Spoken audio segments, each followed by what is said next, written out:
Quando abri aquela porta no porão, entendi que eu não era a maldição da família. Encontrei evidências do que fizeram com meu irmãozinho. Naquela mesma noite, minhas mãos se tornaram um instrumento de uma justiça que ninguém mais faria. Boa tarde, meus queridos. Sou Gertrude Olsen, mas todos aqui me chamam de Senhorita G. Tenho 72 anos e, bem, meu endereço atual não é dos mais convencionais. Eu moro em Madison, uma linda cidade no coração de Wisconsin, mas não na parte que você conhece. Moro na penitenciária feminina de Wisconsin há quase 60 anos. Sim, uma prisão. Mas não se assuste. Não fiquei alarmado quando cheguei. E as coisas eram muito diferentes naquela época. Minha vidinha aqui tem uma rotina tranquila. Meu passatempo favorito é ler. Ah, como eu amo meus livros! A biblioteca aqui não é grande coisa, mas sempre dou um jeito de conseguir livros novos por meio dos assistentes sociais ou de visitas de outros detentos. Já li um pouco de tudo: romances, biografias, livros de história, mas tenho um carinho especial por poesia. Palavras bem colocadas me transportam para além dessas paredes cinzentas. À noite, quando abrem o quintal para tomar sol, ou melhor, para tomar luar, gosto de sentar num canto e olhar para o céu. É incrível como as estrelas continuam a brilhar, mesmo para aqueles que estão presos. Sento-me ali em silêncio, pensando sobre a vida, as reviravoltas que o mundo dá, as escolhas que fizemos e as que foram feitas por nós. Comecei a gostar de ler aqui na prisão. Antes eu mal tinha tempo, ou talvez não tivesse paz de espírito para me concentrar nas palavras. Foi uma professora voluntária, Elaine, que me ensinou o prazer da leitura. Eu já sabia ler, claro, mas não sabia viajar pelos livros. Certa vez, ela me disse: Gertrude, enquanto sua mente puder viajar, nenhuma célula irá realmente aprisioná-la. Tá? E ela não estava certa? Estou sentado agora na minha pequena cama, nesta cela pequena, mas organizada. Tenho uma mesa improvisada feita de caixotes onde guardo meus tesouros, alguns livros, cartas antigas, um caderno onde escrevo meus pensamentos. As paredes são de um verde desbotado, mas eu as decorei com alguns recortes de revistas. Você pode tornar qualquer lugar mais acolhedor se fizer um pouco de esforço. E vocês, meus queridos, que estão me observando neste exato momento, me façam um favor. Se este vídeo tocar seu coração, deixe um like e inscreva-se no canal.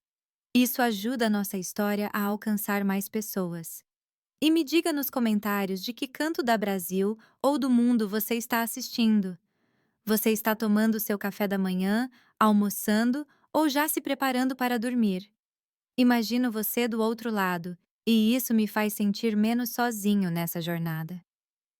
Hoje vou contar uma história que guardei por muito tempo. É sobre como um erro pode se transformar em justiça, sobre como às vezes precisamos passar pelo inferno para encontrar algum tipo de paz. Não é uma história bonita, mas é a minha história. E talvez, só talvez, possa servir de aviso para alguém que precise. Nasci em Springfield, Missouri, em 1953, quando as coisas eram mais simples, mas também mais difíceis. Meu pai, John Olsen, trabalhava em uma mina de carvão. Ele era um homem alto, com mãos ásperas como couro velho, sempre com aquele olhar distante, como se estivesse vendo algo que ninguém mais conseguia ver. Minha mãe, Zelda Olsen, era uma costureira habilidosa. Ela fazia vestidos pelos quais as mulheres da região disputavam, especialmente para casamentos e aniversários. Ela tinha um rosto fino, cabelos sempre presos em um coque apertado e um jeito de andar que a fazia parecer estar sempre com pressa, mesmo quando não estava. Nossa casa ficava na parte mais remota da cidade. Era uma construção simples, com um telhado velho e chão de terra nos fundos. Tínhamos um quintal grande com algumas galinhas, uma macieira e um pessegueiro que meu pai plantou quando cheguei. Para a criança ter algo para comer, ele dizia, mas aquelas árvores pareciam mais decoração do que comida. Ninguém na casa me incentivou a colher as frutas, como se elas não fossem para mim. A vida em casa tinha uma rotina que não mudava muito. Acordei com os primeiros raios de sol entrando pela pequena janela do quarto que eu dividia com meu irmão, David, que era 5 anos mais novo que eu. Ah, David, um garotinho com olhos grandes e curiosos que parecia ver o mundo como um lugar mágico. Embora eu tivesse aprendido cedo que magia não existia naquela casa, antes de ir para a escola, ajudei minha mãe a preparar o café da manhã. Depois, foi uma caminhada de 20 minutos até a pequena escola da cidade. Gostei dessa jornada. Era o único momento do dia em que eu sentia algo próximo da liberdade. A escola era simples, com apenas 3 salas de aula, mas a professora Olivia me tratava com uma gentileza que eu não conhecia em casa. Foi ela quem percebeu que eu tinha jeito com as letras e me emprestou meus primeiros livros.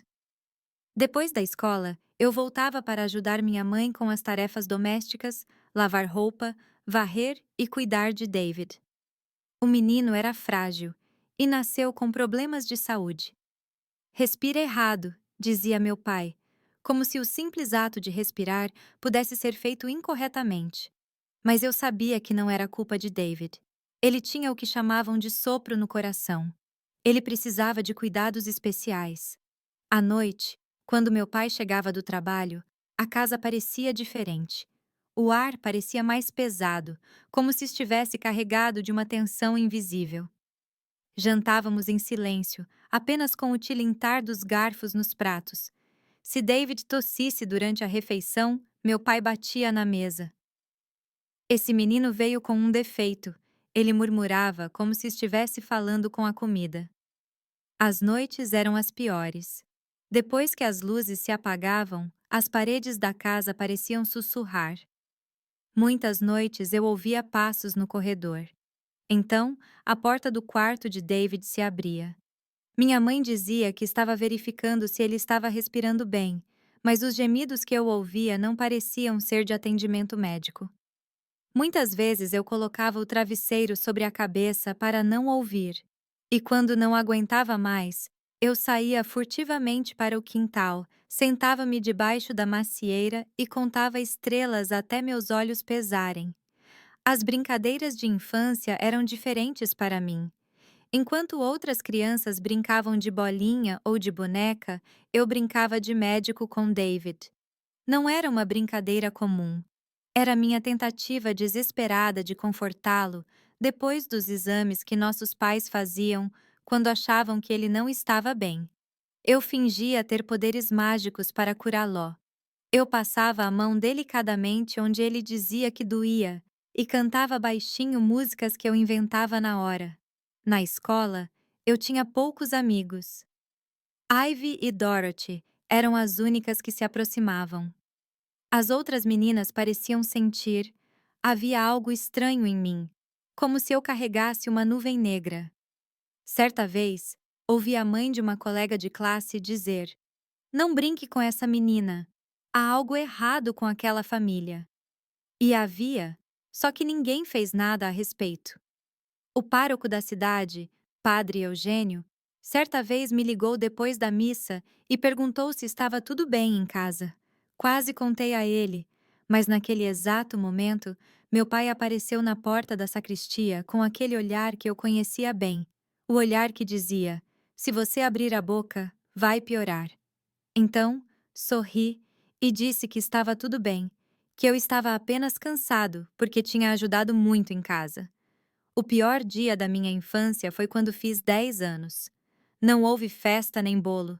Meu pai simplesmente me chamou para a sala e disse: "Agora você tem idade suficiente para entender algumas coisas." Foi a primeira vez que ele me chamou de erro. Ele disse: "Eu nasci para trazer infortúnio para a família."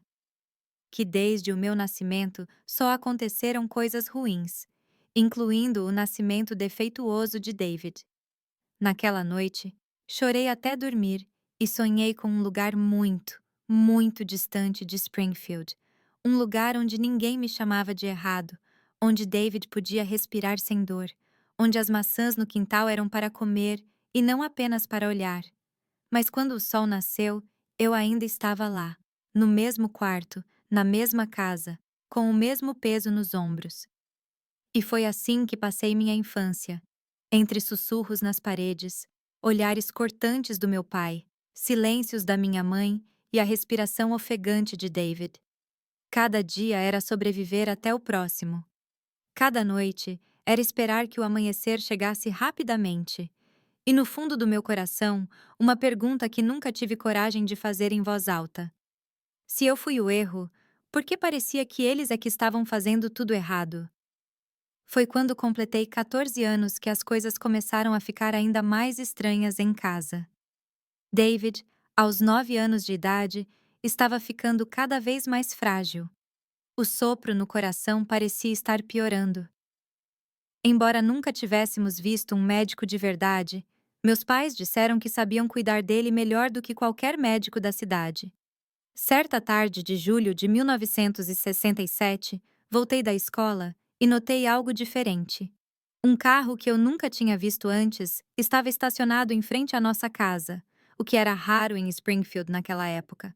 Era um homem de terno conversando baixinho com meu pai na varanda. Quando me viu chegando, meu pai fez um gesto repentino com a mão, mandando-me entrar pela porta dos fundos. Obedeci como sempre fiz. Pela janela da cozinha, vi o homem entregar uma maleta ao meu pai. Parecia pesado. Então eles apertaram as mãos como pessoas fechando um negócio importante.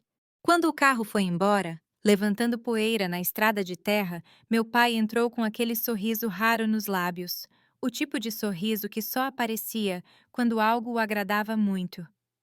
Zelda, o que precisávamos chegou, gritou ele, indo direto para o porão. Sim, nossa casa tinha um porão, um lugar úmido e escuro, com uma porta sempre trancada. Meu pai disse que guardava ferramentas e coisas perigosas lá, e era por isso que ninguém podia entrar. Mas naquela noite, os dois passaram horas lá embaixo. O que mais me assustou não foi o tempo que passaram no porão, mas o silêncio que se seguiu. Normalmente, à noite, eu conseguia ouvir os gemidos de David através da parede fina que separava nossos quartos. Naquela noite, nada. Um silêncio pesado, como se o ar tivesse sido sugado da casa.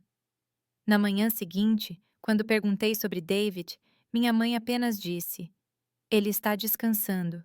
Melhor não incomodá-lo. 3 dias se passaram assim. 3 dias sem ver meu irmão. Eu perguntava, insistia e sempre recebia a mesma resposta: ele está descansando. No quarto dia, enquanto eu limpava a cozinha depois do almoço, ouvi uma conversa entre meus pais. Eles estavam no quarto com a porta entreaberta e não notaram minha presença no corredor. Não acho que esteja funcionando, John, disse minha mãe, com a voz trêmula. Tem que funcionar. O homem garantiu que era disso que precisávamos. Mas veja como ele está pior do que antes. É a adaptação. O corpo dele está se acostumando. E se alguém descobrir, a escola já está fazendo perguntas. Meu pai baixou a voz para um sussurro raivoso. Ninguém vai descobrir nada. Eu já disse à escola que ele está com sarampo. Ganhamos tempo, e se der errado, bem, a culpa é dela de qualquer maneira. Naquele momento, entendi que ela era eu, o erro, a causa de tudo de ruim, a maldição. Naquela noite, depois que meus pais finalmente foram dormir, criei coragem para... Vá para o quarto do David. A porta estava trancada, uma novidade que me assustou. Encostei o ouvido na madeira e chamei baixinho. David, sou eu, Gertrude. Você está bem? Seguiu-se um longo silêncio, e então, quando eu estava prestes a desistir, ouvi um gemido fraco. Tão fraco que poderia ter sido apenas o vento. Mas não era. Era ele. Dói, Gertie. Dói muito, ele sussurrou, usando o apelido que ele só usava para me chamar. O que dói, David? O que fizeram com você? Não sei. Tem alguma coisa no meu braço e eles filmam. Isso não fazia sentido. Que filme? Por que filmar um menino doente? Antes que eu pudesse perguntar mais, ouvi passos no corredor. Corri para o meu quarto e fingi dormir. meu coração batendo tão forte que pensei que fosse explodir. No dia seguinte, durante o café da manhã, notei que minha mãe tinha olheiras profundas. Meu pai parecia nervoso, olhando o relógio a todo momento. Preciso que você vá direto para casa depois da escola hoje, ele me disse sem me olhar nos olhos. Sua mãe e eu temos que ir a Joplin buscar remédios para seu irmão. Voltaremos amanhã. Aquilo foi estranho. Eles nunca tinham me deixado sozinha em casa antes. Mas eu concordei, vendo ali uma oportunidade. Na escola, eu não conseguia prestar atenção em nada. A professora Olivia chegou a perguntar se estava tudo bem, percebendo minha distração. Quase contei a ela, quase pedi ajuda, mas as palavras do meu pai ecoavam na minha cabeça. A culpa é dela de qualquer maneira. E se fosse verdade? E se David estivesse sofrendo por minha causa? Quando voltei para casa, o carro dos meus pais já tinha ido embora. Entrei devagar, o silêncio pesando como chumbo. Fui direto para o quarto de David, mas a porta ainda estava trancada. Chamei seu nome várias vezes, mas não houve resposta. Foi então que notei algo. A porta do porão estava destrancada. Um fino raio de luz escapou pela fresta. Meu coração acelerou. Em todos os meus 14 anos, eu nunca tinha estado naquele porão. Era proibido, perigoso. Desci os degraus de madeira lentamente, cada degrau fazendo as tábuas velhas rangerem. O cheiro foi a primeira coisa que notei. Um cheiro forte de produtos químicos misturado com algo doce e podre. A luz vinha de uma lâmpada fraca pendurada no teto. O porão não era grande, mas era organizado como uma espécie de, não sei como explicar, como um consultório médico improvisado.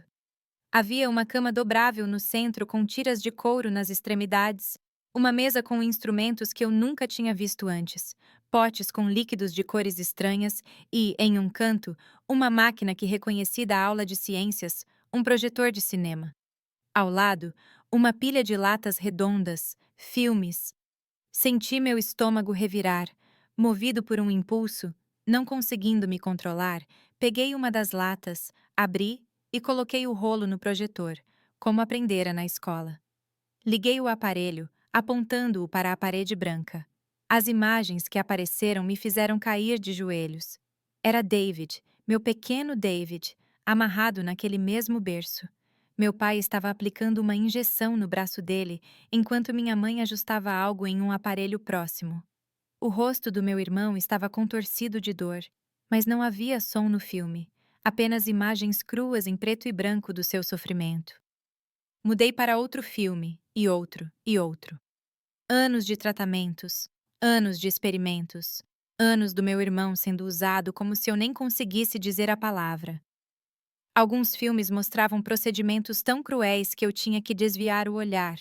Em outros, eles apenas o mediam, anotavam as coisas como um estudo científico de McCobb. O último filme que assisti mostrou David muito mais magro, quase irreconhecível. Ele não se mexia mais, apenas olhava fixamente para a câmera como se implorasse, como se soubesse que aquele seria seu último disco. Quando a projeção terminou, eu fiquei lá no escuro, incapaz de chorar, incapaz de gritar. Uma dormência tomou conta do meu corpo. Não era mais dor ou medo que eu sentia. Era outra coisa, algo crescendo dentro de mim como uma tempestade. Voltei para o andar de cima e tentei abrir a porta do quarto de David novamente. Desta vez, empurrei com toda a minha força, jogando meu corpo contra a madeira. A velha fechadura cedeu. A porta se abriu com um estalo. O quarto estava vazio. A cama parecia que ninguém dormia ali há dias. Os poucos brinquedos que ele tinha estavam dispostos na prateleira. Na parede, um calendário onde minha mãe marcava os dias com um X vermelho. A última marca era de 3 semanas atrás. Sentei-me na cama dele e finalmente as lágrimas vieram. Chorei por horas, abraçada ao travesseiro, que ainda tinha o cheiro dele. Chorei até não ter mais lágrimas. Quando a noite chegou, eu já sabia. David não estava descansando. David não estava em lugar nenhum. Os filmes que eu vi eram os últimos registros dele. O que eu não entendia era o porquê. Por que meus próprios pais fariam isso? Que tipo de pessoas eles eram? Naquela mesma noite, encontrei uma caixa embaixo da cama dos meus pais. Dentro, eram cartas de algum instituto de pesquisa especial, cartas mencionando pagamentos por resultados, mencionando como o espécime era perfeito para testes devido à sua rara condição cardíaca. O espécime era David. Meu irmão havia sido vendido para experimentos, e não apenas vendido, usado pelos próprios pais como cobaia por anos. A última carta parabenizava meus pais pelos dados coletados e lamentava a perda do espécime, mas assegurava que as informações seriam valiosas para a ciência. Havia um cheque anexado, uma quantia que para nossa humilde família era uma fortuna. Foi como se algo dentro de mim se quebrasse. Não era eu a maldição da família. Não era eu o erro. O verdadeiro erro estava bem ali, diante dos meus olhos, naquelas cartas, naqueles filmes, naquela casa inteira.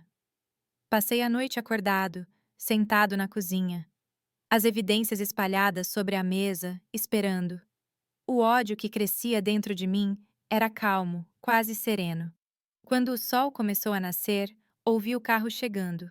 Ouvi as vozes animadas dos meus pais falando sobre as novas ordens que estavam trazendo. E quando eles abriram a porta e me viram sentado ali com todas as evidências expostas, seus rostos mudaram. Eu não vi medo como esperava. Vi raiva como se tivesse arruinado algo muito precioso. Então a maldição descobriu nosso segredinho, disse meu pai, jogando a maleta no chão. E eu, pela primeira vez na vida, não abaixei a cabeça. Olhei diretamente para eles e perguntei: o que vocês fizeram com o David? Onde está meu irmão? A resposta da minha mãe me atingiu como um tapa. Enterrado no quintal, debaixo daquela macieira que você tanto gosta. É o único serviço que o garoto inútil prestou, fertilizando uma árvore. As palavras da minha mãe ecoaram na minha cabeça enquanto eu olhava para aqueles dois estranhos na minha frente, porque era isso que eles eram. Estranhos, não pai e mãe, não família. Apenas duas pessoas que eu nunca conheci de verdade. Você não vai contar a ninguém, disse meu pai. Não como uma pergunta, mas como uma ordem. Ninguém acreditaria em uma garota como você, a filha problemática, aquela que sempre causava problemas. Minha mãe se aproximou. Seu perfume era enjoativo, invadindo meu espaço, e acariciava meus cabelos de um jeito que deveria parecer maternal, mas só me dava arrepios. Gertrude, minha filha, você precisa entender que o que fizemos foi importante para a ciência, para o futuro. Seu irmão já estava condenado de qualquer maneira com aquele coração defeituoso. Pelo menos assim, sua curta vida serviu a algo maior. Afastei a mão dela com um movimento repentino. Algo maior. Você o torturou. Eu vi os filmes. Ele implorou para você parar. Meu pai deu um soco na mesa, fazendo tudo pular. Você não entende nada. Aquele instituto nos abordou quando souberam da condição rara dele. Eles nos ofereceram dinheiro. Muito dinheiro. Você sabe o que podemos fazer com esse dinheiro? Deixar esta cidade, começar uma nova vida, dar a você coisas que você nunca teve. Eu nunca pedi nada disso, sussurrei. Eu apenas queria que você amasse o David, que me amasse. Minha mãe soltou uma risada fria. Amor? É isso que você quer? Amor não enche barriga, menina. Amor não paga contas. Naquela noite eu estava trancada no porão. O mesmo porão onde meu irmão sofreu por anos. Disseram que precisavam pensar no que fazer comigo, que eu sabia demais, que talvez o instituto estivesse interessado em um novo voluntário. O cheiro de produtos químicos me deixou tonta. O catre vazio no centro parecia me chamar como um presságio do que estava por vir. Encolhi-me em um canto, abraçando os joelhos, tentando me fazer pequena, muito pequena. Talvez se eu desaparecesse. 2 dias se passaram assim. Eles desceram para me dar água e um pedaço de pão duro. Sempre os dois juntos, sempre observando cada movimento meu. À noite, Eu ouvia suas vozes discutindo no andar de cima. Planos. O que fazer com a filha que descobriu tudo? No terceiro dia, o homem de terno voltou. Ouvi seus passos no andar de cima, sua voz grave misturada com a dos meus pais. Depois silêncio, e então passos no escada do porão. Ele era mais jovem do que eu imaginava, talvez uns 30 anos, óculos redondos, cabelo penteado para trás com um brilho. Ele carregava uma prancheta e me olhava como se eu fosse um objeto curioso em uma vitrine. É esta a menina? Perguntou sem se dirigir a mim. Mas meu pai, que estava logo atrás dele. Sim, doutora. Como mencionei, ela descobriu tudo. O homem se aproximou, segurou meu queixo, virou meu rosto de um lado para o outro como alguém examinando frutas no mercado. Saudável, mais velha que o menino, mas ela serve. O instituto também se interessa por casos de histeria feminina. Minha mãe, parada na escada, falava ansiosamente. Portanto, o acordo continua mesmo depois do incidente com o menino.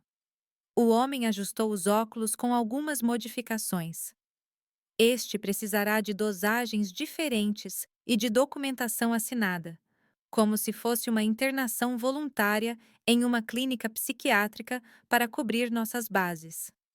Foi então que eu entendi completamente. Eles iriam me entregar como fizeram com David. Eu seria a próxima voluntária, a próxima contribuição para a ciência. O homem saiu, prometendo retornar em 2 dias com os documentos necessários. Meus pais me trancaram novamente. Mas agora havia um brilho diferente em seus olhos, o brilho do dinheiro, da ganância. Naquela noite, enquanto eu estava deitada no chão frio do porão, ouvi passos leves na escada. A porta se abriu lentamente e vi a silhueta da minha mãe.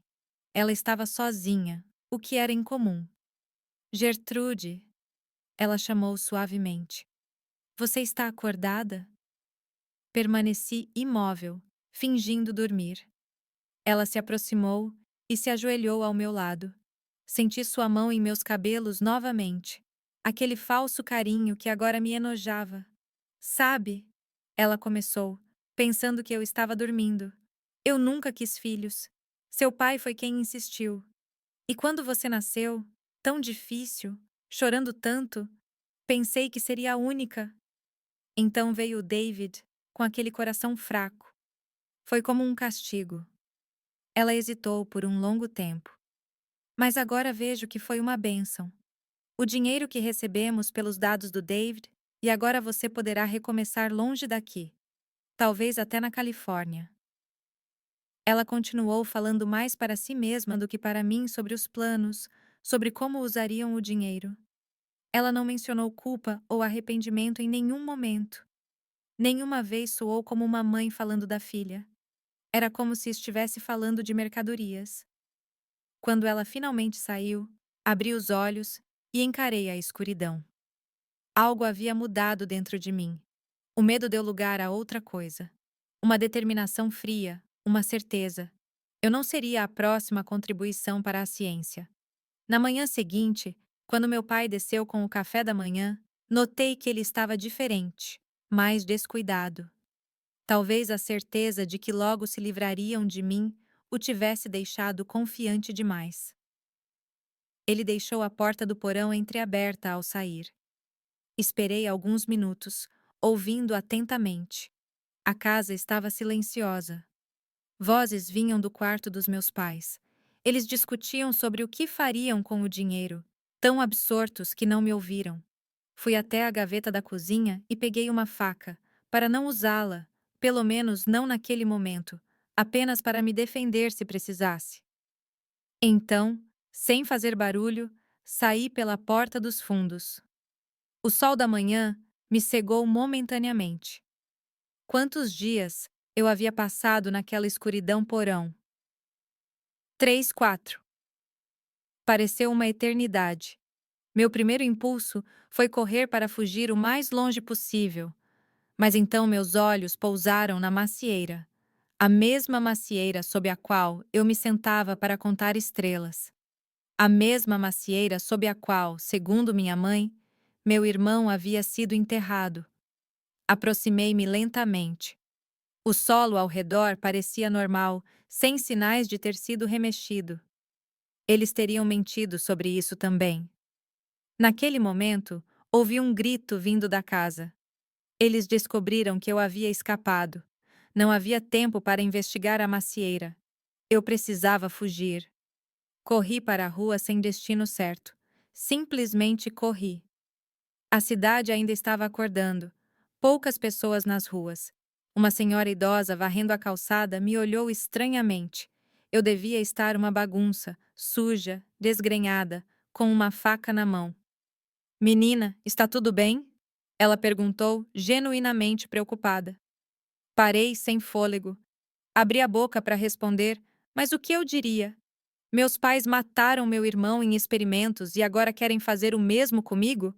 Quem acreditaria isso? A hesitação me custou caro. Um grito atrás de mim, meu pai correndo pela rua. Peguem ela! Ela está tendo um surto. Ela precisa de ajuda. A senhora recuou, assustada, olhando do meu rosto aterrorizado para a faca na minha mão. Claro, ela acreditaria nele, não em mim. Comecei a correr novamente. Para onde? A delegacia ficava bem do outro lado da cidade. A escola fechava àquela hora. Pensei na igreja do Padre Eugênio. Mas eu confiaria nele?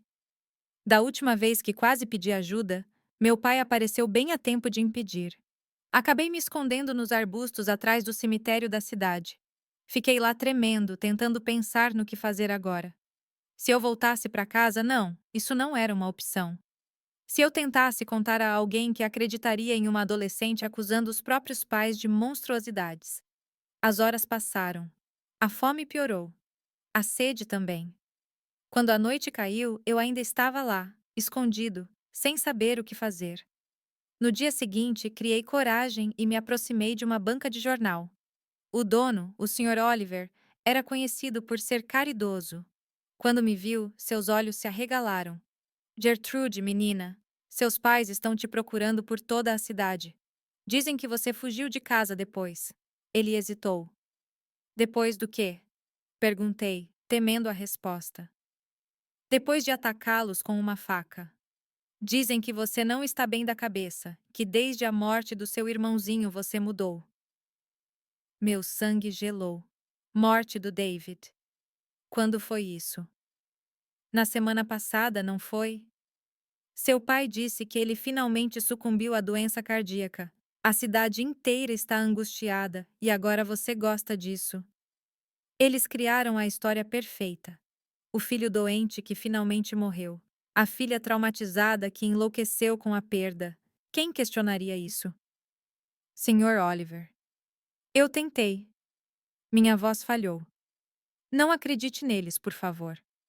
Eles fizeram coisas terríveis com o David. Eu vi. Eu tenho provas. O Sr. Oliver olhou para mim com pena. Aquele olhar que os adultos dão às crianças que contam histórias fantásticas. Querida, você precisa de ajuda. Deixe-me levá-la de volta para casa. Seus pais estão... preocupado. Não, gritei, recuando. Vão me entregar ao homem de óculos. Vão fazer comigo o que fizeram com o David. As pessoas começaram a parar, olhando, cochichando. Eu estava fazendo exatamente o que esperavam, parecendo louco, descontrolado, confirmando a história que haviam espalhado. Fugi novamente. Vaguei pelas ruas o dia todo, evitando ser visto. À noite, voltei a me esconder nos arbustos. Estava com fome, sujo, desesperado e pior. Sabia que não podia continuar assim para sempre. Em algum momento, seria encontrado.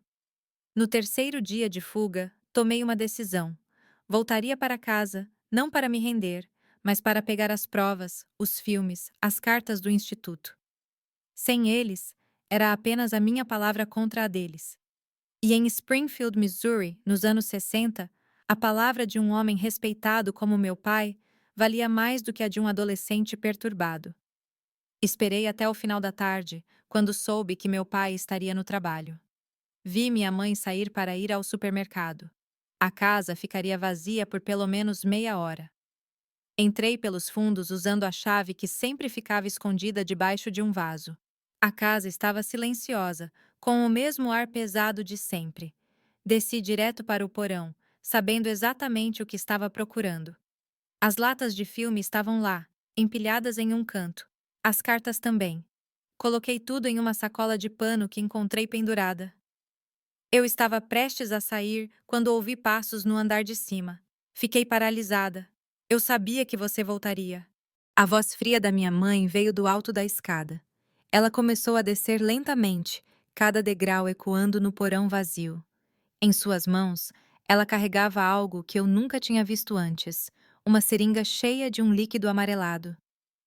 O médico deixou isso para o caso de você causar problemas antes que ele voltasse, disse ela, mostrando a seringa. Para acalmá-la, para tornar a transição mais suave. Recuei até bater na parede. Não havia para onde correr. Por quê? Perguntei, minha voz quase um sussurro. Por que você fez isso com o David? Por que você quer fazer isso comigo? Ela inclinou a cabeça, como se a pergunta fosse curiosa. No começo, era só pelo dinheiro. Estávamos afundados em dívidas. O instituto ofereceu um valor que resolveria tudo. Seu pai aceitou imediatamente. Eu hesitei. Eu confesso. Mas depois do primeiro pagamento percebi que poderíamos ter a vida que sempre sonhei. Ela deu outro passo na minha direção, mas depois se tornou mais do que isso. Foi fascinante ver os resultados, ver até onde o corpo humano pode resistir. O médico disse que estávamos fazendo história. E agora com você, as possibilidades são ainda maiores. Você não é minha mãe, eu disse, com lágrimas escorrendo pelo meu rosto. Uma mãe de verdade nunca faria isso. Algo brilhou em seus olhos. Raiva, arrependimento, mas tudo desapareceu rapidamente. Ser mãe foi um erro. Você foi um erro. David foi um erro.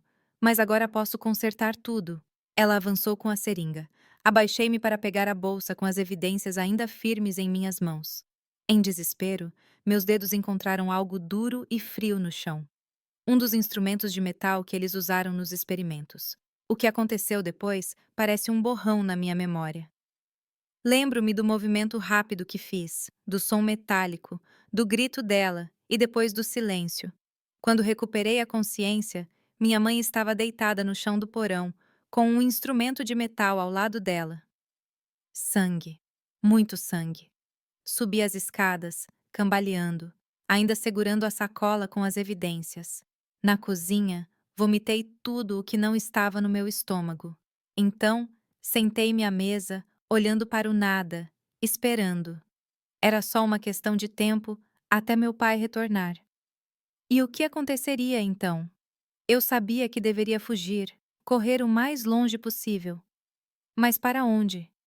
Aos 14 anos, sem dinheiro, sem documentos, para onde eu iria? E mesmo que eu fugisse, quem garantiria que eles não fariam isso com outras crianças?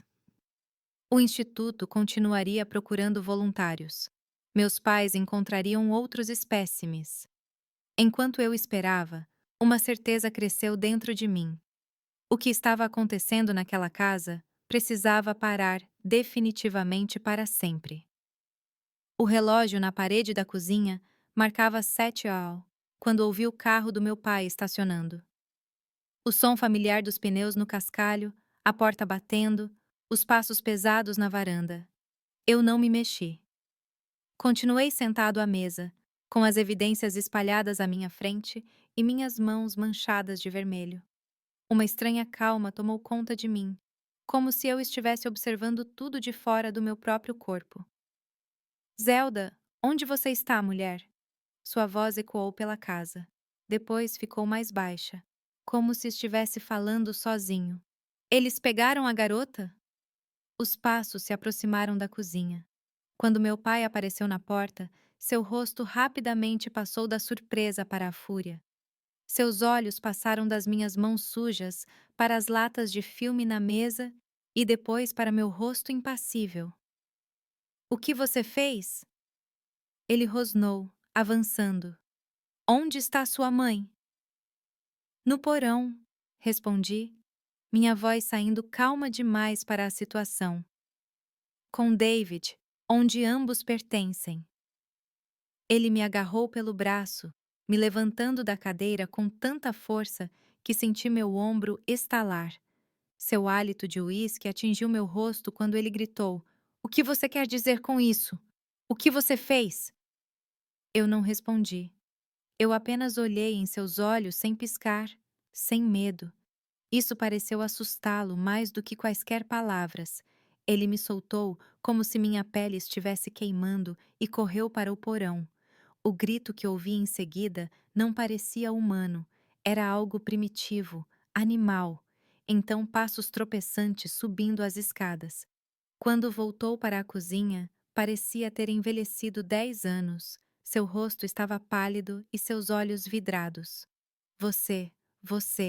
Ele gaguejou, apontando para mim, incapaz de completar a frase. Eu não me mexi. Ela ia me dar a mesma injeção que você deu no David. A que o matou. O que você esperava que eu fizesse? Deixasse você me vender para aquele instituto também? Meu pai cambaleou até a mesa, apoiando-se nela para não cair. Por um momento, vi algo como confusão em seu rosto. Talvez remorso, mas durou apenas um segundo. A raiva voltou com força total. Você destruiu tudo, ele disse, com a voz baixa e perigosa. Todo o nosso trabalho, todo o dinheiro, o nosso futuro. Que futuro foi construído sobre o sofrimento de David, sobre a minha dor? Encontrei forças para me levantar e encará-lo olho no olho. Vocês não são humanos. Vocês são monstros e monstros precisam ser detidos. O tapa que recebi no rosto me jogou de volta na cadeira. Senti gosto de sangue na boca, mas não desviei o olhar. Não havia mais nada que ele pudesse fazer para me machucar. Eu já tinha suportado o pior. Você sempre foi um problema, ele disse, começando a circular pela cozinha como um animal enjaulado. Desde que você nasceu. Chorando muito, perguntando muito, vendo muito. Ele parou abruptamente, seus olhos pousando nas latas de filme e nas cartas sobre a mesa. Algo mudou em seu olhar. Essas são todas as evidências?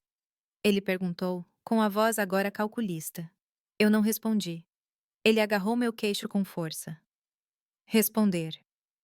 Há mais alguma coisa? Mais filmes? Mais cartas? Por que você quer saber? Eu respondi desafiadoramente. Você vai destruir tudo? Acha que isso vai apagar o que você fez? Ele me soltou e começou a coletar as evidências, colocando tudo em uma sacola. Eu vou resolver isso. Ainda posso consertar isso. Vou ligar para o médico e explicar o que aconteceu. Ele vai entender. Ele nos ajudará a encobrir tudo. Enquanto ele falava freneticamente, comecei a entender. Não havia remorso ali. Apenas medo de ser descoberto, medo de perder o dinheiro, o acordo com o instituto. Mesmo diante da morte, do horror que eles causaram, tudo o que ele pensava era em como escapar impune. Quanto? Perguntei. Ele parou confuso. O quê? Quanto pagaram por Davi? Quanto custou seu próprio filho? Por um momento, vi algo se quebrando em seus olhos, uma centelha de humanidade tentando emergir, mas foi rapidamente sufocada. Dinheiro suficiente para nos tirar desta vida miserável, respondeu ele friamente. Mas agora você estragou tudo. Terminou de reunir as provas e foi até o fogão, a lenha no canto da cozinha. Abriu a portinha e começou a jogar os filmes e as cartas no fogo. Um por um, observou os registros do sofrimento de David serem consumidos pelas chamas. Ninguém vai acreditar em você, disse ele enquanto as provas se transformavam em cinzas. Quem ouviria uma garota problemática? Uma garota que todos já sabem que não está bem da cabeça desde que o irmão morreu. Ele estava certo. Eles haviam preparado o cenário perfeitamente. A história da minha instabilidade já estava plantada na cidade. Mesmo com minha mãe fora de cena, seria a palavra dele contra a minha. E quem acreditaria em mim agora? Temos que resolver o problema no porão, disse ele depois que o último filme pode derretê-lo no fogo. E então você e eu teremos uma longa conversa sobre o seu futuro. O jeito como ele disse futuro me gelou o sangue. Não havia futuro para mim naquela casa. Se eu ficasse, eu seria o próximo espécime ou pior.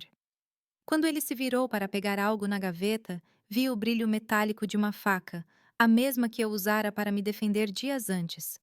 Meu corpo reagiu antes que minha mente pudesse processar. Agarrei a pesada frigideira de ferro que estava no fogão e, num movimento rápido, bati em sua cabeça. O som foi horrível. Ele caiu como um saco de batatas, a faca escorregando de seus dedos. Ele não se moveu mais. Fiquei ali, com a frigideira ainda na mão, olhando para o corpo no chão da cozinha. A cozinha onde tantas vezes eu havia me sentado para comer em silêncio, onde tantas vezes eu havia engolido lágrimas junto com a comida, onde agora era o fim de tudo que eu conhecia como família. Uma calma terrível tomou conta de mim. Não senti pânico, não senti remorso, apenas senti alívio, como se um peso imenso tivesse sido removido dos meus ombros. Saí para o quintal e olhei para a macieira, a árvore sob a qual eu me sentava para contar estrelas. A árvore onde, segundo minha mãe, David foi enterrado. Era verdade ou apenas mais uma mentira cruel?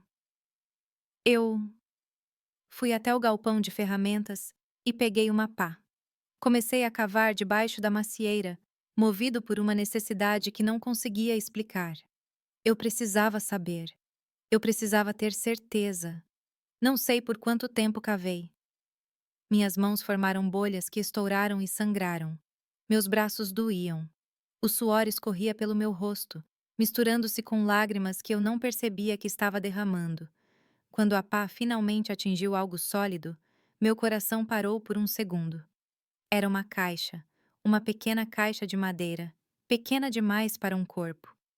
Quando a abri, encontrei dentro apenas um velho ursinho de pelúcia, o favorito de David, junto com um pedaço de papel com a letra da minha mãe. Experimento 37, descartado no rio. Caí de joelhos, soluçando. Eles nem sequer tinham dado ao meu irmão um túmulo de verdade, nem mesmo aquele último respeito. Eles simplesmente o descartaram como lixo. Naquela noite, sentado no quintal com o ursinho de pelúcia de David no meu colo, tive um sonho estranho, embora estivesse bem acordado. Eu vi meu irmão, não como ele estava nos últimos filmes, magro e sofrendo, mas como era antes de tudo começar, sorrindo com aqueles olhos grandes e curiosos. Ele não disse nada, apenas sorriu e apontou para as estrelas. Quando olhei para cima, vi uma estrela cadente cruzando o céu escuro de Springfield. Fiz um desejo, o mais sincero da minha vida, que nenhuma criança passasse pelo que passamos. O amanhã chegou, e com ele a necessidade de decidir o que fazer. Não havia como voltar atrás. Minha vida, como eu a conhecia, havia terminado naquela cozinha. 2 corpos na casa. Nenhuma evidência dos horrores que levaram a isso.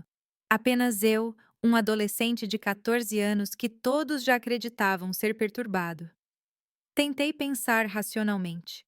Eu poderia fugir, tentar chegar a uma cidade maior onde ninguém me conhecesse, recomeçar. Mas e se o instituto me encontrasse? E se houvesse outras pessoas envolvidas, outros médicos procurando por espécimes? E lá estava David sem corpo para enterrar, sem justiça, simplesmente descartado no rio como um experimento fracassado. Foi quando decidi que não fugiria. Eu não me esconderia. Pelo contrário, eu faria o que ninguém esperaria. Tomei um banho, vesti a roupa mais apresentável que tinha, penteei o cabelo com cuidado. Depois, caminhei até a delegacia da cidade. Era domingo de manhã. As ruas estavam quase vazias. Algumas senhoras a caminho da igreja me olharam com curiosidade. Eu devia parecer estranha, calma demais, organizada demais para alguém que, segundo rumores, estava tendo um colapso mental. Na delegacia, havia apenas um guarda de plantão.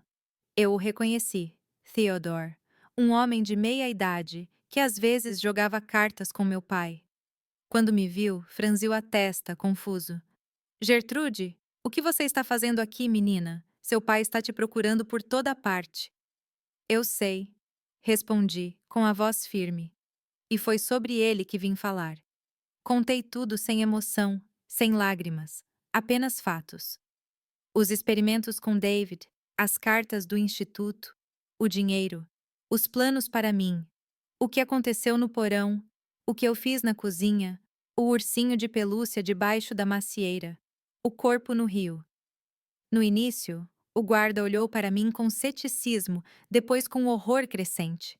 Quando terminei, ele estava pálido. Garota, isso é muito sério. Você tem provas de tudo isso? Eu tinha, respondi honestamente. Filmes, cartas, mas meu pai queimou tudo antes de eu pará-lo. Ele passou a mão no rosto, parecendo envelhecer 10 anos naqueles minutos.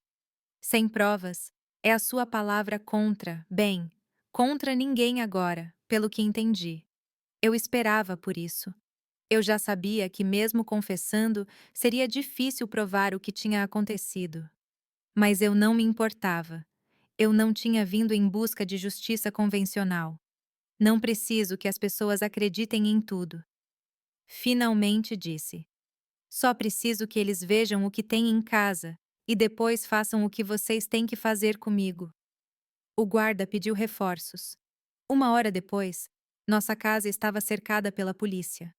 Eles encontraram exatamente o que eu disse que encontrariam: o corpo da minha mãe no porão, o corpo do meu pai na cozinha, o laboratório improvisado, a caixinha com o ursinho de pelúcia do David embaixo da maçã. Árvore. O que não encontraram foram as provas dos experimentos, os filmes, as cartas. Tudo havia virado cinzas. Fui levada para a delegacia, não como testemunha, mas como suspeita. A principal suspeita, a filha problemática que matou os pais em um ataque de loucura após a morte do irmão doente. A notícia se espalhou rapidamente pela pequena cidade. Todos falavam sobre a tragédia de Olsen, sobre como a filha havia enlouquecido após a morte do irmão, sobre como o instituto psiquiátrico seria o melhor lugar para mim. Mas não foi para um instituto que me levaram. Fui transferida para uma instituição juvenil em Joplin, aguardando julgamento. Lá, contei minha história repetidamente para assistentes sociais, psicólogos e juízes. Alguns pareciam acreditar em mim. A maioria não. O julgamento foi rápido. Sem provas do abuso, sem testemunhas além de mim, o veredito era previsível. Considerada mentalmente instável, mas ciente de minhas ações, fui condenada por duplo homicídio. Sendo menor de idade, cumpriria a pena até os 21 anos em uma instituição para menores infratores. Então, eu seria transferido para uma penitenciária comum. Na noite anterior à minha transferência, recebi uma visita inesperada. Era o policial Theodore, o primeiro a ouvir minha confissão. Gertrude, disse ele em voz baixa para que ninguém mais ouvisse. Tenho pensado muito no seu caso. Algo não bate. Então, fui investigar por conta própria. Ele tirou uma fotografia do bolso. Era a imagem de um homem de terno escuro, óculos redondos e cabelo penteado para trás com um brilho, exatamente como o médico que visitou nossa casa. Esse homem foi visto em Springfield, nas datas que você mencionou, e depois desapareceu. Ninguém sabe quem ele é ou em que instituto trabalhou. É como se ele nunca tivesse existido. Senti um arrepio. Então você acredita em mim? Ele hesitou. Digamos que eu tenha dúvidas suficientes para não aceitar a versão oficial, mas sem provas concretas. Eu sei, interrompi. Sem os filmes, sem as cartas, é apenas a minha palavra. E quem acreditaria em um adolescente problemático, certo? Ele parecia triste. Vou continuar investigando, mas não posso prometer nada. Essa foi a última vez que vi o policial Theodore. Meses depois, soube que ele havia sido transferido para outra cidade após insistir em reabrir meu caso sem autorização superior. E assim, aos 14 anos, comecei minha vida no sistema prisional. Uma vida longe de Springfield, longe das memórias, mas nunca completamente livre dos pesadelos. Dos sonhos em que vi David, não sorrindo como naquela noite sob a macieira, mas como nos filmes, amarrado, sofrendo, implorando com os olhos para que a dor parasse. Os anos na instituição juvenil em Joplin foram difíceis, mas de certa forma, menos cruéis do que na minha própria casa em Springfield. Pela primeira vez na minha vida, eu tinha 3 refeições diárias garantidas, um colchão só meu, e principalmente ninguém me chamando de erro ou maldição. Claro, não era o paraíso. As outras garotas me evitavam, sussurrando nos cantos sobre a garota louca que matou os pais. Os guardas me tratavam com uma mistura de medo e pena. E as noites eram povoadas por pesadelos em que David me visitava.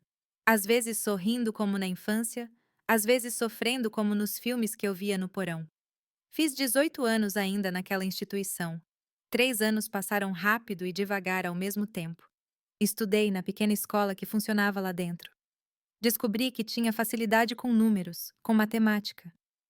É, é raro ver alguém com tanto talento para cálculos, disse a professora Henrietta, uma senhora idosa de cabelos grisalhos, que foi a primeira pessoa a me tratar como um ser humano em muito tempo. Foi ela quem me incentivou a continuar estudando, mesmo sabendo que meu destino aos 21 anos seria uma penitenciária comum. Conhecimento é a única coisa que ninguém pode tirar de você, Gertrude. Ela me disse uma vez, segurando minhas mãos. Nem grades podem conter uma mente que decide voar. Em 1974, quando completei 21 anos, chegou a hora da transferência. A notícia foi uma surpresa. Eu seria levada para a recém-inaugurada penitenciária feminina de Wisconsin. Ficava em outro estado, mas a superlotação nas penitenciárias mais próximas não deixava alternativa. Lembro-me do dia da transferência como se fosse ontem. A professora Henrietta veio se despedir e me entregou um pacote. Só abra quando chegar lá, disse ela com lágrimas nos olhos. Eu nunca tinha visto ninguém chorar por mim antes. A viagem para Madison foi longa e desconfortável. A propósito, olhando pela janela gradeada do veículo, vi paisagens que jamais imaginara. As grandes planícies se estendiam até onde a vista alcançava, douradas sob o sol. Pensei em como David teria adorado ver aquilo. Ele sempre falava sobre visitar lugares diferentes antes de ser confinado àquela cama. Quando finalmente chegamos ao presídio, fiquei surpreso. Era um prédio novo, paredes ainda sem as marcas do tempo. Eu estava registrado, catalogado, uniformizado. Mais um número no sistema, mais uma vida entre paredes. Naquela primeira noite, sozinho na cela que seria meu lar pelos próximos muitos anos, finalmente abri o pacote da professora Henrietta. Era um livro, O Pequeno Príncipe. Na primeira página, ela havia escrito para Gertrude que mesmo nas estrelas mais distantes encontrará o caminho de volta. Foi meu primeiro livro, o primeiro de muitos, e foi o início da minha salvação. Os primeiros meses no presídio foram um período de adaptação. Aprendi rapidamente as regras não escritas da prisão: a quem obedecer, a quem abordar, a quem evitar. Felizmente, a história, ou pelo menos a versão que constava nos meus registros, me garantia um certo respeito. Ninguém se metia muito com a garota que matou os pais. Havia uma mistura de medo e uma estranha admiração. Foi durante esse período que conheci Natalie, uma detenta mais velha que cumpria pena por envenenar o marido. Ele batia nos meus filhos. Ela me contou uma noite, enquanto dividíamos um cigarro contrabandeado. Tentei denunciá-lo, tentar fugir, me separar. Nada funcionou. Então, um dia, misturei veneno de rato no café dele. Não me arrependo nem um pouco. Natalie se tornou minha primeira amiga de verdade. Ela tinha quase 40 anos quando nos conhecemos, cabelos já grisalhos nas têmporas, mãos calejadas por alguém que trabalhou duro a vida toda. Ela tinha um jeito maternal, sendo até durona quando necessário. Talvez ela visse em mim a filha que deixou para trás. Talvez eu visse nela a mãe que nunca tive. Foi ela quem me ensinou a sobreviver na prisão, a fazer artesanato com materiais simples, a ganhar algum dinheiro, a negociar pequenos favores, a manter a dignidade mesmo usando uniforme. O segredo não é tentar escapar desses muros, ela dizia, mas construir um mundo dentro deles. Os anos se passaram. Minha vida se estabeleceu em uma rotina previsível. Acordar com a campainha, trabalhar na lavanderia da prisão, almoçar, voltar ao trabalho, jantar, 1 hora no pátio, dormir. Em 1978, uma notícia abalou minha rotina. Natalie seria libertada. Sua pena, reduzida por bom comportamento, havia chegado ao fim. A alegria que eu sentia por ela se misturava a um medo terrível de ficar sozinha novamente. Na véspera de sua libertação, sentamos no pátio enquanto ela fumava seu último cigarro como detenta. "O que farei sem você, Natalie?" perguntei, sem conseguir esconder o tremor na minha voz. Ela me olhou com aqueles olhos que pareciam ler minha alma. "Você continuará, Gertrude, como sempre fez, como sempre fará. Você é mais forte do que pensa." "Tenho medo." Admiti algo que nunca havia dito em voz alta antes. Não do que está aqui dentro, mas do vazio, do silêncio quando os pesadelos vêm. Natalie apagou o cigarro com cuidado e guardou a ponta no bolso. Mesmo nisso, ela era organizada. "Vou te dizer uma coisa, garota, e quero que você se lembre bem." Ela segurou meu rosto entre as mãos, me forçando a olhar diretamente em seus olhos. "O que aconteceu com você e seu irmão foi uma monstruosidade. O que você fez depois? Bem, não vou julgar. Mas agora você tem uma escolha. Você pode passar o resto da sua vida sendo prisioneira, não apenas destas paredes, mas das suas memórias. Ou você pode decidir viver até mesmo aqui dentro." "Como?" perguntei, com as lágrimas finalmente escapando. "Encontre um propósito, ajude alguém, aprenda algo novo, faça com que cada dia, mesmo idêntico ao anterior, tenha significado." Na manhã seguinte, Natalie foi embora. Sua última promessa foi escrever, enviar notícias. Nunca recebi nenhuma carta. Mais tarde, descobri que ela morreu, em um acidente de ônibus apenas 3 semanas depois de sair da prisão. Ela nem teve tempo de saborear a liberdade. Essa perda me jogou em um poço escuro. Por semanas, mal saí da cama, mal comi. Os pesadelos com David voltaram com força total, agora acompanhados de visões de Natalie. Foi quando conheci a irmã Elizabeth. Não, não é coincidência que o nome seja parecido com o da minha mãe. Talvez tenha sido isso que me fez resistir a ela. Uma freira voluntária que visitava a prisão semanalmente para oferecer conforto espiritual. No início, eu a evitava como evitaria uma doença. A última coisa que eu queria era ouvir sermões sobre perdão, mas a irmã Elizabeth era persistente. Semana após semana, ela sentava ao meu lado no refeitório. Mesmo quando eu não dizia uma palavra, ela não falava sobre Deus ou perdão. Ela falava sobre livros, sobre poesia, sobre filosofia. Ela sempre trazia um livro diferente que deixava comigo até a próxima visita. "Por que você insiste tanto?" perguntei uma vez, depois de quase 2 meses desse ritual. "Porque vejo algo em seus olhos." Ela respondeu simplesmente. "Uma luz que se recusa a se apagar, mesmo quando você mesmo tenta sufocá-lo." Foi ela quem conseguiu permissão para que eu participasse do programa educacional da prisão. Na época, era algo raro, detentas com acesso à educação formal. Mas, de alguma forma, essa pequena freira determinada moveu montanhas burocráticas. Em 1980, comecei a estudar formalmente.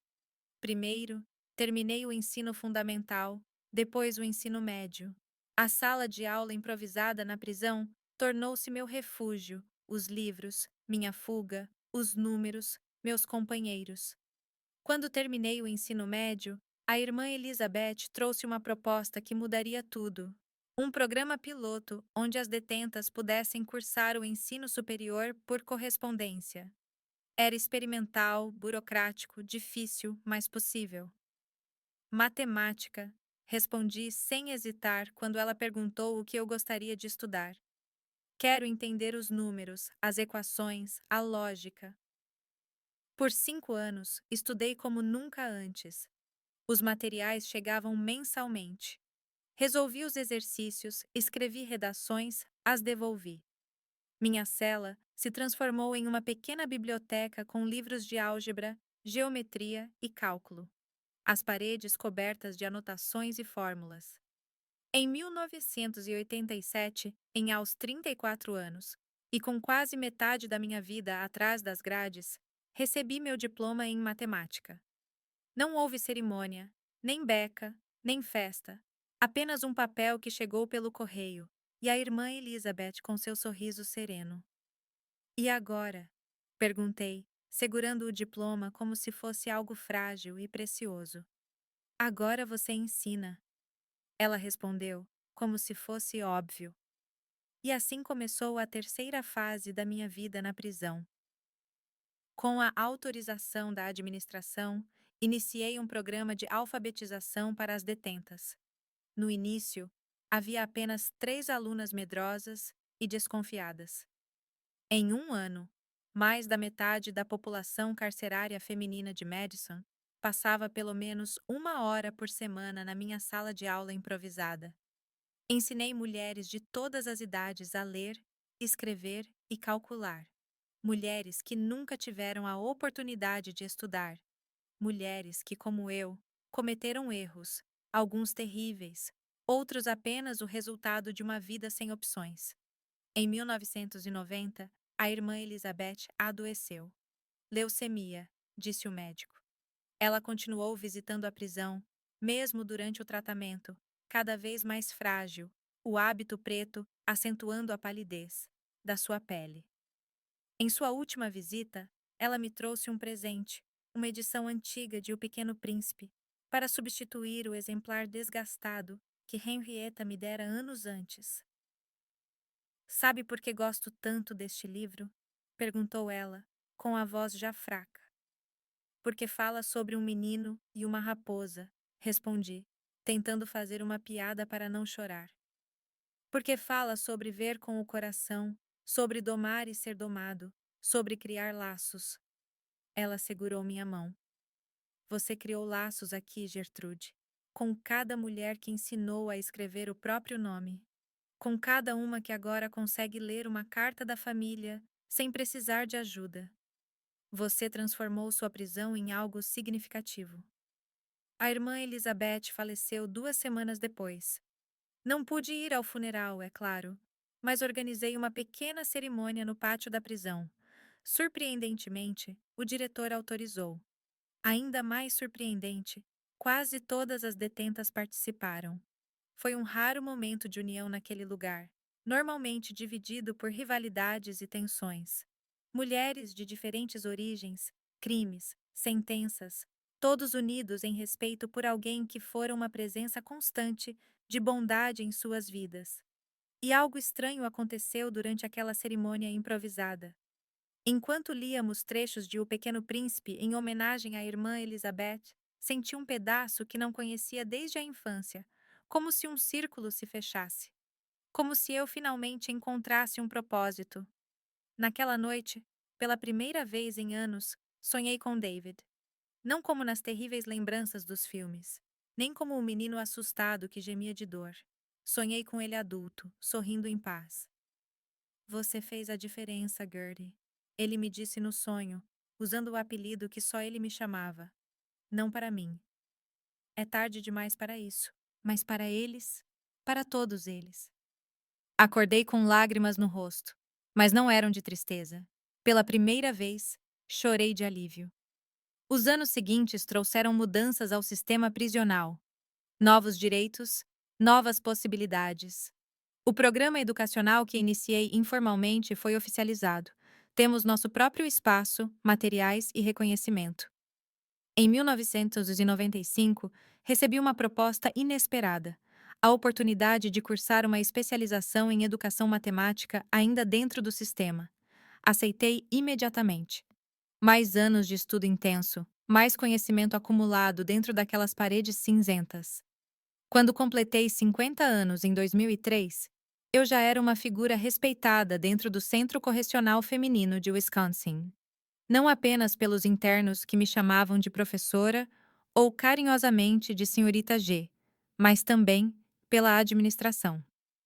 Foi durante esse período que uma nova diretora assumiu o comando da instituição, Diana Miller, uma mulher severa, mas justa, com novas ideias sobre ressocialização e direitos humanos.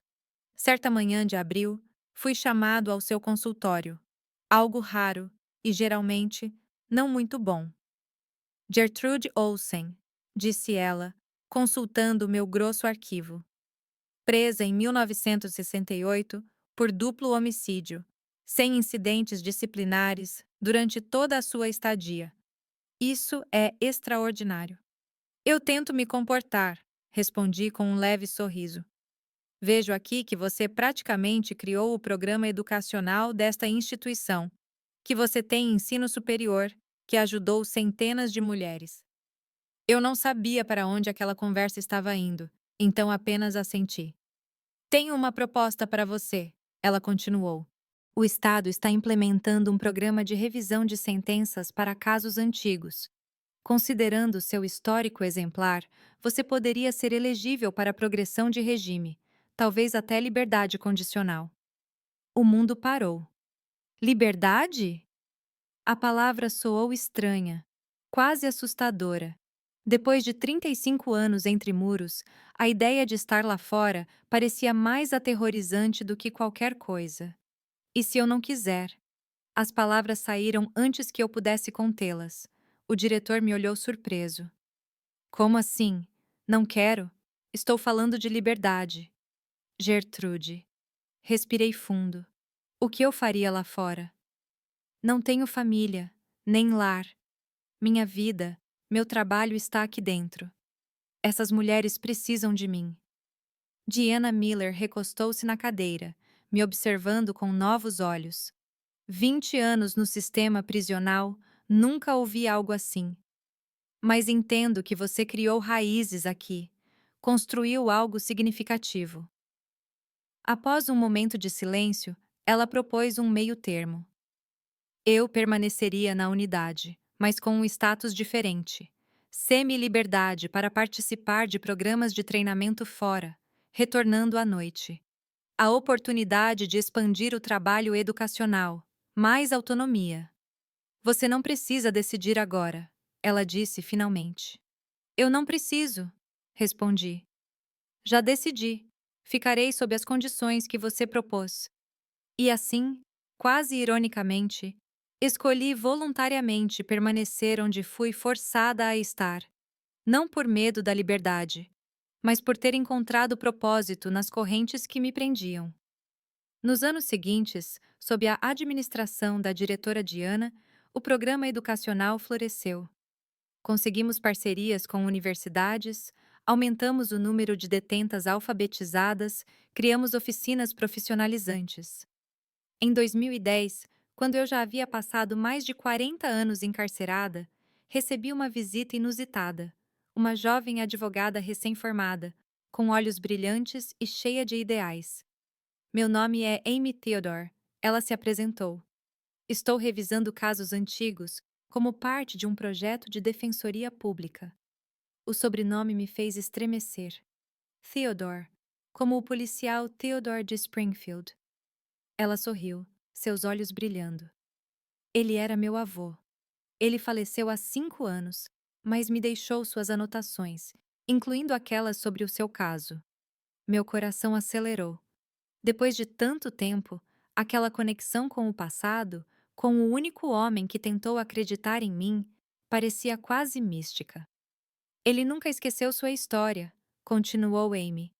Ele continuou investigando por conta própria por anos e encontrou algumas coisas interessantes. Da pasta que carregava, ela tirou fotografias antigas. Um homem de óculos redondos e cabelo penteado para trás. O médico do instituto. Recortes de jornais falando sobre experimentos clandestinos em cidades pequenas. Depoimentos de famílias que perderam contato com parentes doentes após visitas de médicos itinerantes. Não é muito, ela admitiu. Não o suficiente para reabrir formalmente o seu caso. Mas é alguma coisa. É a confirmação de que você não inventou tudo. Eu peguei o fotos com as mãos trêmulas.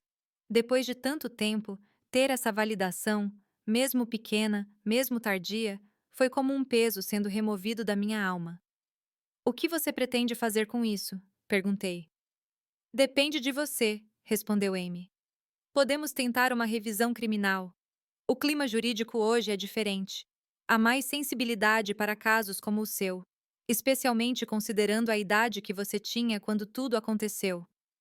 Pensei por um longo momento. A possibilidade de limpar meu nome era tentadora, mas também significava reviver tudo, expor velhas feridas sem garantia de resultado. O que isso mudaria na prática? Questionei. Mesmo com uma revisão favorável, já cumpri mais do que qualquer pena alternativa e não tenho interesse em deixar a instituição agora. Meu trabalho é aqui. Amy pareceu surpresa, mas entendeu. Concordamos que ela guardaria as provas caso eu mudasse de ideia no futuro. Antes de sair, ela me deu uma última coisa, um pequeno pacote. Meu avô queria que você tivesse isso, caso ele o encontrasse novamente. Como não foi possível, estou realizando esse desejo. Dentro do pacote, havia uma pequena caixa de madeira, muito parecida com a que encontrei debaixo da macieira há tantos anos. E dentro dele um pequeno broche de prata em forma de estrela. Era da minha avó, explicou Amy. Meu avô disse que você entenderia o significado. E eu entendi a estrela cadente que vi naquela noite enquanto segurava o ursinho de pelúcia de David. O desejo que fiz. A promessa silenciosa. Quando Amy se despediu, prometi manter contato, e mantive.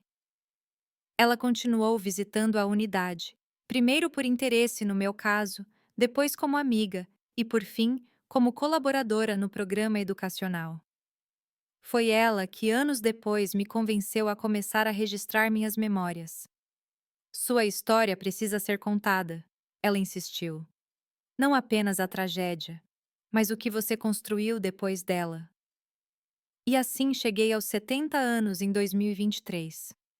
Ainda dentro destas paredes, mas de uma forma completamente diferente da menina assustada que entrou no sistema décadas atrás. Não mais uma prisioneira da minha história, mas uma mulher que encontrou propósito mesmo nas circunstâncias mais improváveis. Agora, aos 72 anos, vivo uma rotina tranquila aqui no Centro Correcional Feminino de Wisconsin. As pessoas sempre se surpreendem quando digo que encontrei paz entre essas paredes. Como alguém pode encontrar serenidade em uma prisão? Mas a verdade é que eu construí meu mundinho aqui. Meus dias começam cedo. Às 5 da manhã, já estou acordado muito antes do chamado oficial. Gosto desse momento de silêncio absoluto quando sinto que o mundo ainda está dormindo. Sento-me na beira da cama e observo os primeiros raios de sol filtrando-se pelas grades da janela, criando padrões geométricos no chão de concreto. Um espetáculo diário que não me canso de admirar. O café da manhã é servido às 6h30. Ao longo dos anos, e com meu status diferente, ganhei alguns privilégios. Posso tomar meu café na pequena biblioteca que ajudei a construir, cercado de livros que são como velhos amigos. A biblioteca da instituição começou com apenas uma estante, resultado de doações obtidas pela irmã Elizabeth.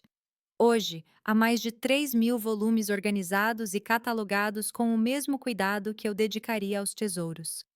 Depois do café, vem minha parte favorita da manhã: as aulas. Embora oficialmente aposentada do programa educacional, ainda recebo um grupo de senhoras mais velhas 3 vezes por semana. Chamamos nossa reunião de café com matemática, um momento em que ensinamos uns aos outros. Eles me ensinam sobre a vida, sobre receitas de família, sobre as pequenas alegrias que encontraram em suas existências complicadas.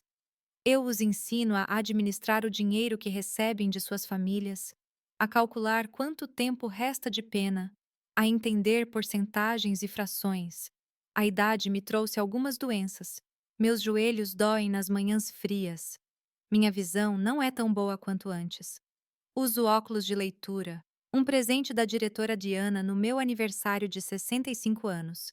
Às vezes minhas mãos tremem um pouco, principalmente quando estou cansado.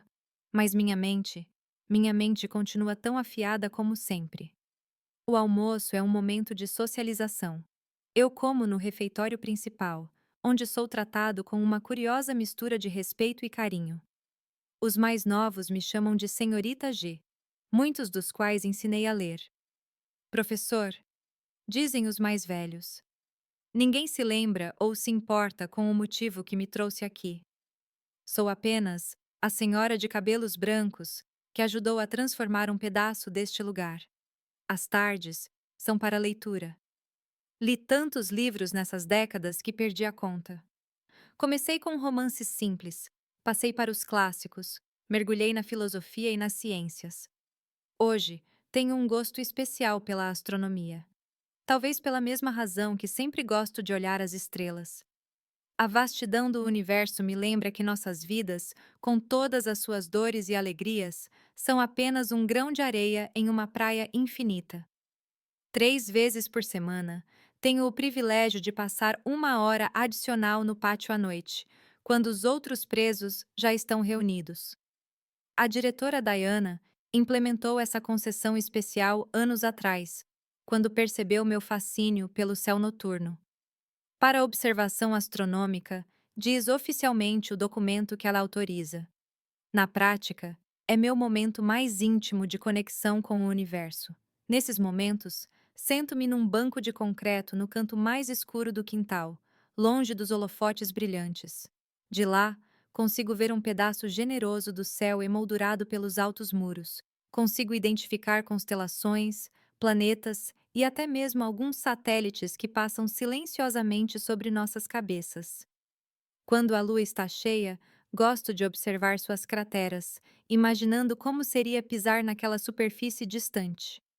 Foi durante uma dessas sessões de contemplação, alguns anos atrás, que tive uma epifania. Olhando para Vega, uma das estrelas mais brilhantes do nosso céu, lembrei-me de que sua luz levou 25 anos para chegar até nós. Ou seja, eu estava vendo a estrela como ela era quando eu tinha cerca de 45 anos. E também me ocorreu que nossos atos e escolhas viajam através do tempo, afetando as pessoas muito depois de terem sido feitos.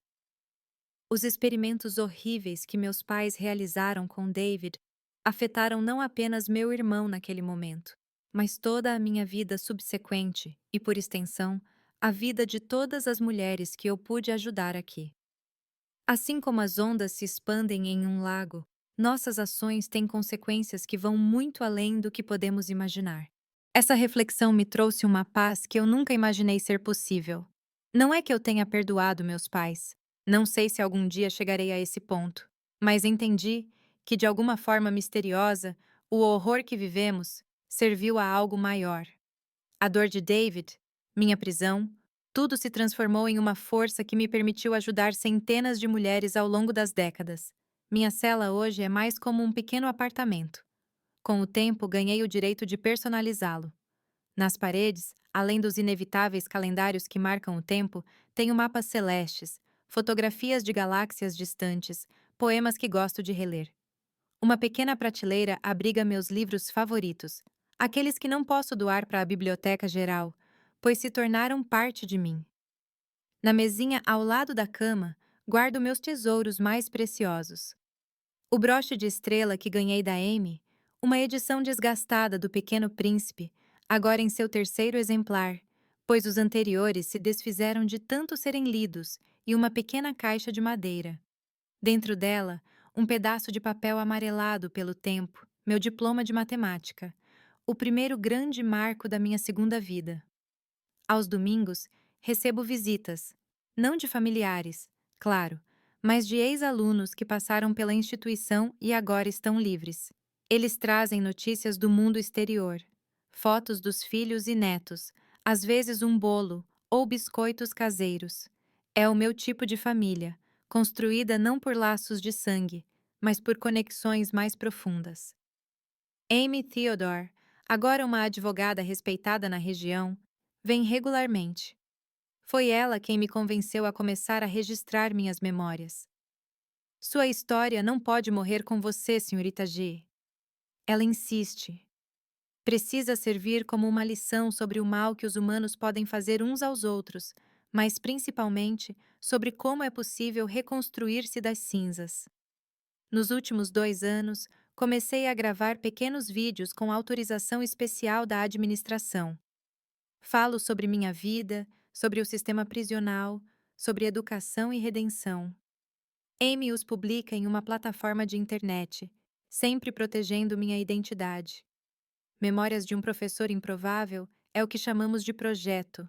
As noites são para reflexão. Quando as luzes se apagam, gosto de sentar perto da janela observando as estrelas e conversando silenciosamente com David. Não como nos primeiros anos de prisão, quando eram diálogos carregados de culpa e dor. Agora são conversas calmas, onde conto a ele sobre meu dia, sobre os livros que li, sobre as pequenas alegrias que encontrei. Não tenho ilusões sobre o futuro. Aos 72 anos, e com uma sentença de prisão perpétua, sei que morrerei entre estas paredes. Mas isso não me entristece. Aqui encontrei meu propósito, minha paz. Aqui transformei uma frase em uma missão. Aqui, de uma forma improvável, construí uma vida que tem significado. Quando as pessoas me perguntam se me arrependo do que fiz naquela cozinha em Springfield, tantas décadas atrás, respondo honestamente. Lamento a dor, não a justiça. Se eu pudesse voltar no tempo, talvez eu buscasse outro caminho, reportasse em vez de agir por conta própria. Mas naquela Springfield dos anos 60, naquelas circunstâncias, quem pode dizer o que teria acontecido? O que eu sei com certeza é que, de alguma forma misteriosa, a prisão me libertou. Entre essas paredes, encontrei uma liberdade que nunca conheci no mundo exterior. A liberdade de construir algo significativo, de ajudar outras mulheres, de encontrar beleza mesmo nos lugares mais improváveis. E quando olho para as estrelas nas minhas sessões noturnas no quintal, sinto uma profunda conexão com o universo. As mesmas estrelas que David e eu admirávamos da sombra da macieira em Springfield ainda estão lá, imutáveis em sua beleza distante. E de alguma forma isso me conforta.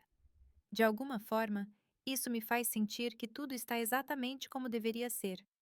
Meus veados que vieram comigo até este ponto nesta jornada, pelos cantos mais escuros e também pelos mais brilhantes da minha alma. Tenho algumas palavras finais para compartilhar.